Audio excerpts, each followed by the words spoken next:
আজকে কি করছেন এখানে কৃষি দপ্তরে? দেখুন, আজকে সারা রাজ্য জুড়ে 5ই জুন বৃক্ষরোপণ দিবস পালিত হচ্ছে। সেইভাবেই আমরা ইটাহার বিধানসভাতে আমরা সকাল 9টায় ব্লক প্রশাসনের মাধ্যমে আমরা ইটাহার হাসপাতালে বৃক্ষরোপণ করি শপথ বাক্য পাঠ করে। সেইভাবেই এখন আমাদের এডিও অফিসে এডিও অফিসাররা রয়েছেন এখানে, সকলে মিলে এখানেও ঠিক একইভাবে বৃক্ষরোপণ করা হলো শপথ বাক্য পাঠ করে। তারপরে আমরা দলীয় কর্মসূচি আছে, আমরা বোরোটে কার্যক্রম করেছি। বিকেল 4টার সময় আমাদের ইটাহার দাসপাড়া পার্টি অফিসে ঠিক একই প্রোগ্রাম রয়েছে। কি বার্তা দিচ্ছেন আজ?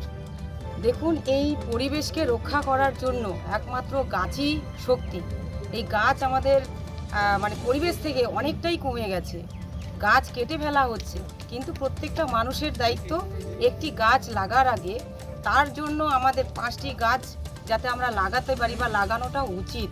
এটা মানুষের কাছে, সাধারণ মানুষকে বার্তা দিতে চাই যে পরিবেশকে রক্ষা করতে হলে বা পরিবেশকে রক্ষা করা দরকার। তার জন্য আপনারা পরিবেশে ভারসাম্য বজায় রাখার জন্য সবাই বাড়িতে বাড়িতে গাছ লাগাবেন, পরিবেশে সামাজিকভাবে গাছ লাগাবেন এবং প্রত্যেকেই বাড়িতে বাড়িতে মায়ের নাম করে একটি গাছ আপনারা লাগান।